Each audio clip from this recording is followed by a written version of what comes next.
beautiful. I need you to kiss my behind in and out if you want to be with me, for real, for real. That's just coming from me. One of our how do y'all ladies feel about that? Please talk to me. Please talk to me. Well, another one of our popular blogs on the site is actually called Dating After Cancer, a.k.a. When You Tell a Guy You Have No Breast. The young woman that wrote it, her name is CJ, and I actually texted her before we started talking about this topic and told her that she should call in and gave her the number. So she may be on now. If not, I'll tell her to try. What's her number? I got an 813, area code 813-1529. Yeah. That's from Texas, right? Let me and look. then She just texted me. It 646 6241. That's from Long Island. Then we got our sister from Seattle, and then we got our sister from Maryland. So so her area code is 818. So you can bring her on the line, and she'll talk a little bit about her blog. The one thing I will say, as you're bringing her on, is I love CJ to death. She is like my soul sister that I have never met. Her and I, like, we can just kiki and cackle the whole time on Twitter about everything that we see. I mean, Twitter's just a whole different beast. So unless you know how to navigate it and what you're getting yourself into, I would say definitely don't do it. I don't know if I should promote. Stay off of Black Twitter. I love Black Twitter. I love Black Twitter, but I will say is that, you know, I don't know if everybody should follow me on there because my mouth can get a little bit reckless. Let me say that as a disclaimer. I'm the same way. That's why I made a second page for Instagram, because my first page, Love Jones Ty, I'm gonna be unfiltered. I don't, you know what I mean? So we got area code 818. Last four digits is 1529. Is this the sister you're talking about? Yes, CJ.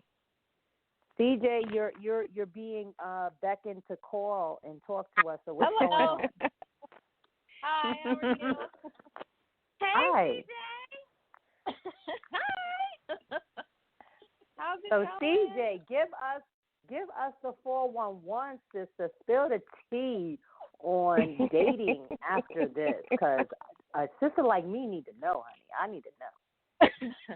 I'm horrible. You're good and horrible. So let's say that she's good and horrible.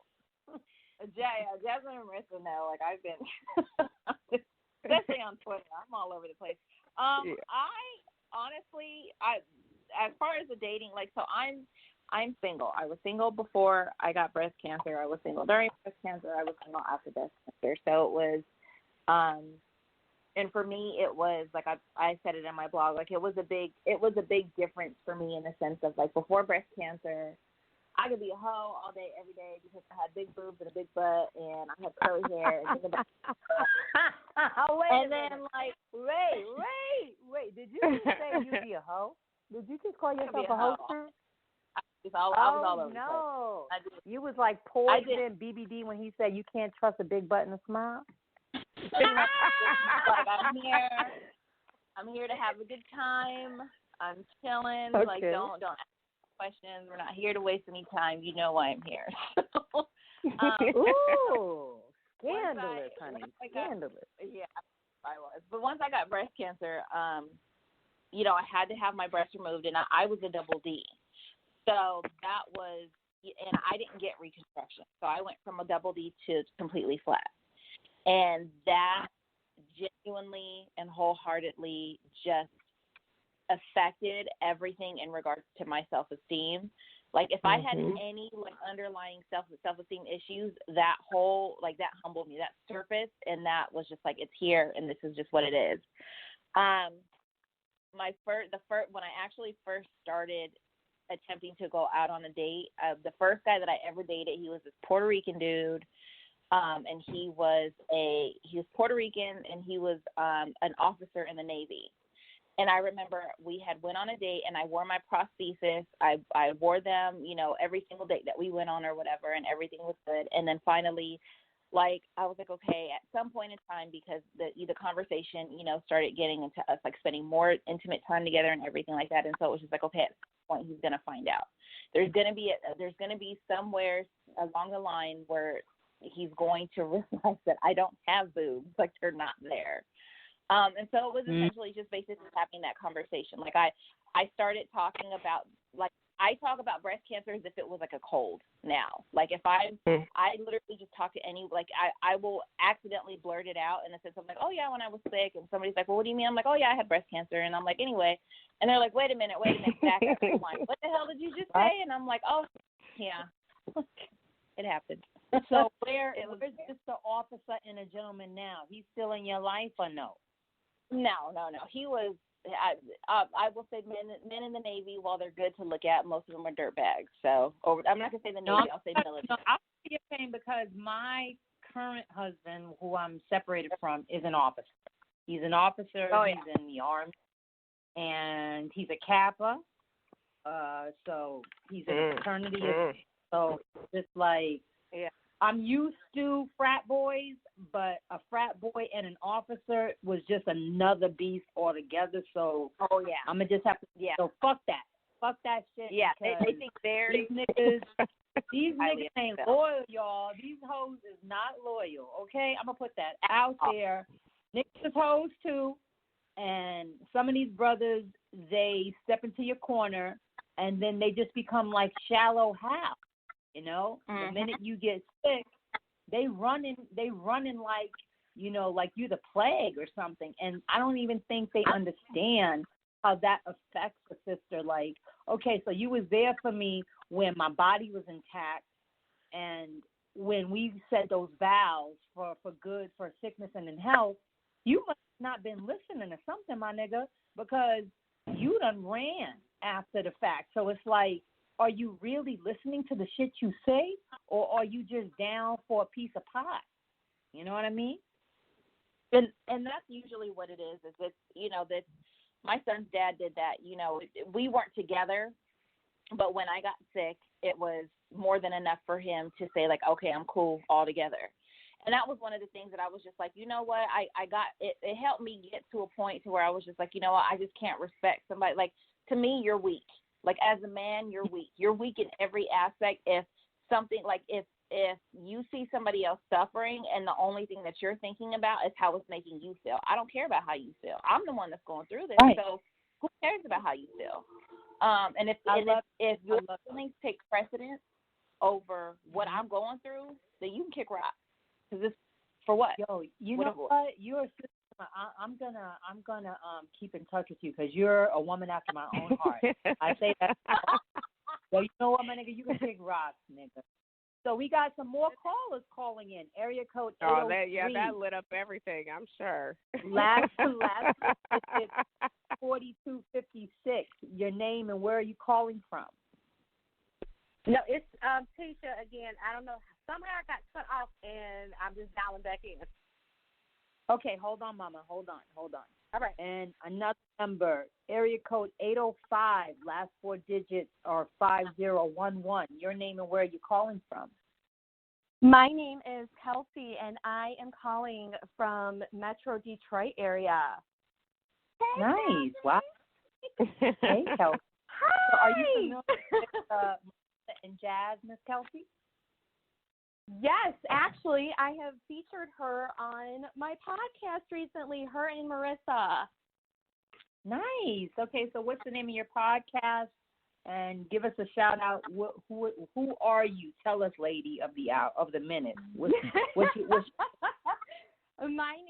My name's Kelsey Smith. I'm a fellow young breast cancer survivor, and met the girls this year at the Young Survival Coalition. I know we had been like following each other on Instagram, and would say hi and everything, and we all get to come together for a year, once a year at least, because we're all over the U.S. And so I like to feature the stories of individuals who have basically gone through, this terrible, terrible diagnosis young. And basically, we discuss like all of the bullshit that people put us through, what we go through, and some of the really good things that come out of, something like a cancer diagnosis. So that is the Cancer Survivor Network. That's who we are. And, Jasmine and Marissa really have taken so much initiative this year in just, if you're not going to let us sit at the table, fuck it, we're going to build our own, and like the people will come. And I've really, really seen that happen this year. So I just wanted to show my support and my love to everybody. Thank Thank you. you, Kelsey.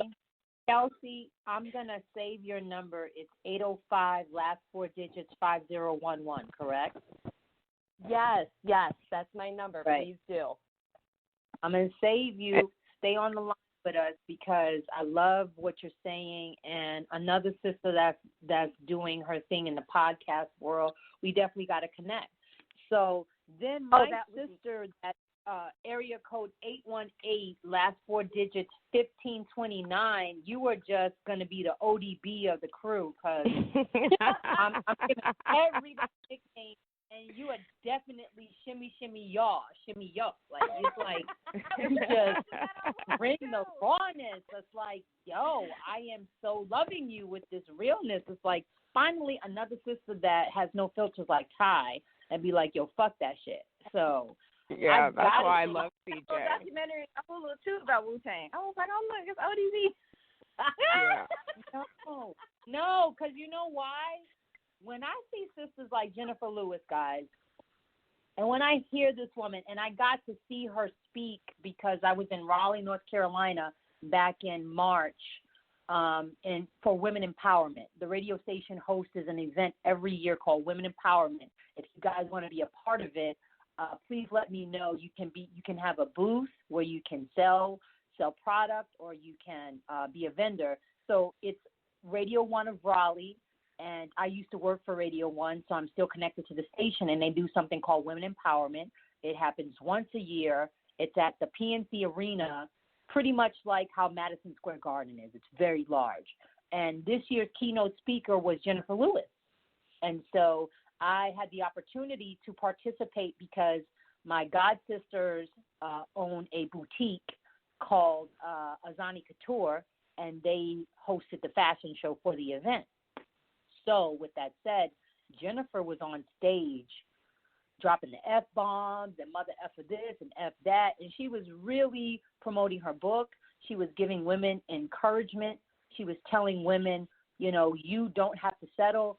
And so hearing a sister like her who speaks so big on mental health, her struggle with bipolar and the things that she endured, it's refreshing to hear. And now I can understand, because of the things I'm going through myself, how real it is, how you feel this like level of confidence to just be like, yo, fuck that. You don't like it? Turn the page. You don't like it? Don't follow me. You don't like it? Don't listen.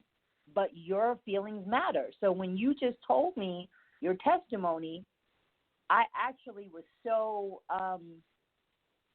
compelled to want to talk and tell you that I feel your pain, sis, because my ex, he turned his back on me because he just couldn't handle the pressure of being with someone who he said I took advantage of him when he was depressed. And I knew that I had all these health issues and that I must set him up to take care of me, which that wasn't even the case. You know what I'm saying? Wow. And I mean, I guess just for me to even piggyback on what CJ had to say, like dating in general is just hard, right? But when you go through an experience or a diagnosis of having breast cancer, that even magnifies it even more, because not only are you having to deal with going through that whole treatment process, like your whole body and your looks change completely. So that's like a mental mind fuck that you have to deal with.